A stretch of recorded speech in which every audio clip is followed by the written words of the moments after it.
At Prime, podcast for curious mind.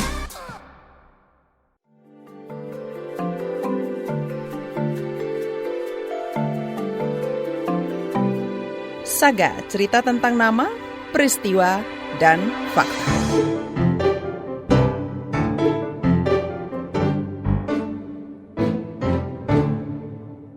Saudara, media alternatif makin eksis berkembang di era digital. Keberadaannya memberi warna dan perspektif baru di dunia media. Namun di sisi lain, posisi mereka rentan karena tidak terdaftar di Dewan Pers. Ini diperburuk dengan sahnya Kitab Undang-Undang Hukum Pidana KUHP yang baru karena syarat pasal-pasal bermasalah. Perlindungan yang minim membuat media alternatif berpotensi terdampak aturan-aturan karet. Jurnalis KBR Valda Kustarini berbincang dengan redaksi Mubadalah, media alternatif yang berbasis di Cirebon, Jawa Barat tentang keresahan mereka dengan KUHP baru. Kita kehilangan, sempat tidak bisa mengakses Instagram tuh 1 hari setengah. Gimana galaunya kan, kita sekian ribu, kehilangan sekian puluh ribu followers. Ingatan Zahra Amin kembali ke momen genting di tahun 2021. Sontak ia panik begitu Instagram Mubadalah tak bisa diakses. Ternyata ada percobaan peretasan. Langsung menghubungi ke manajemen Instagram, manajemen YouTube. Saat itu juga YouTube kita sempat bermasalah. Kala itu Zahra baru setahun memimpin redaksi Mubadalah, media alternatif berperspektif Islam. Media yang lahir pada 2017 di Cirebon, Jawa Barat ini banyak menyuguhkan narasi progresif tentang keadilan gender.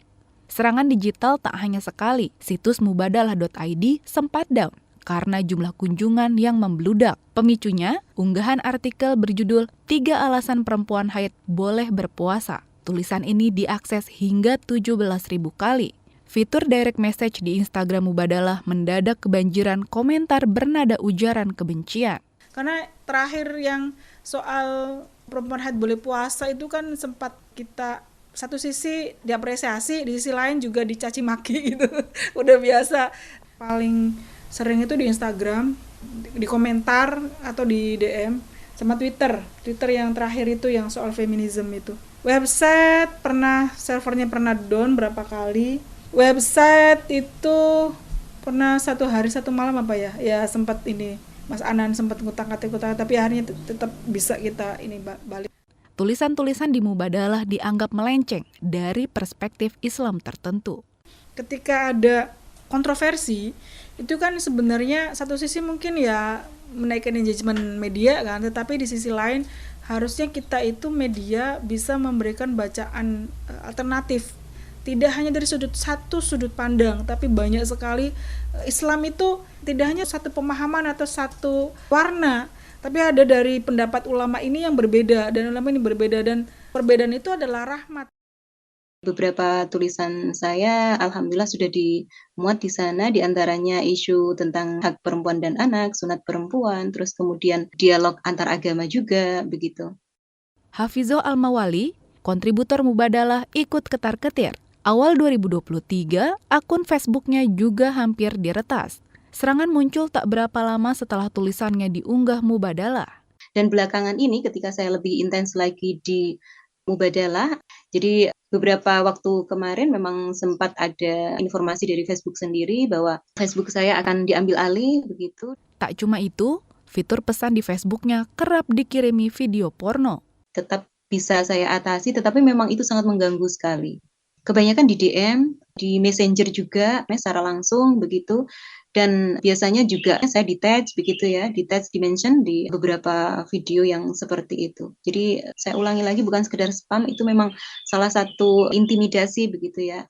Ibu 2 anak asal Pati, Jawa Tengah ini makin selektif menerima pertemanan di media sosial. Saya memproteksi akun saya begitu. Terus terang saya melakukan screening kan kalau ada permintaan pertemanan seperti itu. Ketika saya melakukan screening dan kemudian saya melihat postingan-postingan beberapa dari mereka, saya akan menunggu. Tidak langsung kemudian saya confirm balik untuk permintaan pertemanan begitu. Langkah proteksi juga dilakukan redaksi Mubadalah guna menangkis serangan siber. Misalnya, rutin mengganti kata sandi dan memperketat akses ke website maupun media sosial. Kasus-kasus ini memperlihatkan media alternatif seperti Mubadalah rentan diserang dan diperkarakan. Terlebih, Kitab Undang-Undang Hukum Pidana KUHP yang baru masih memuat sejumlah pasal karet. Pemimpin redaksi Mubadalah, Zahra Amin, khawatir dengan pasal tentang larangan penyebaran berita bohong atau hoax. Berita bohong ini pasalnya tidak jelas, tidak ada ukuran pasti, karena bisa saja pelapor akan mengklaim kalau beritanya bohong. Ini bisa menjadi jerat bagi pers, akan mengalami kriminalisasi dengan pasal ini. Kerentanan makin tinggi karena Mubadalah dinaungi Yayasan Fahmina, bukan perusahaan media yang terdaftar di Dewan Pers.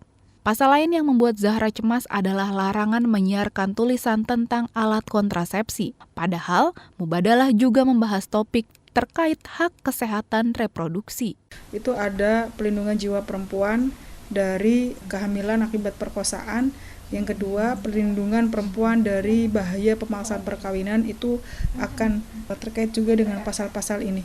Saya tidak tahu nanti bagaimana cara untuk melandingkan hasil musyawarah keagamaan ini. Bagaimanapun nasi sudah menjadi bubur.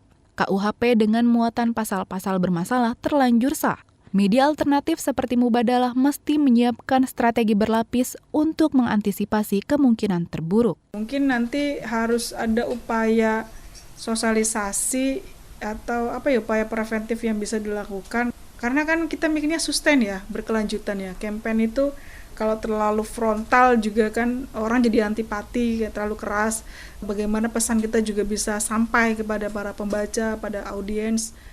Seperti apa strateginya? Simak kisahnya esok. Demikian Saga KBR, saya Valda Kustarini.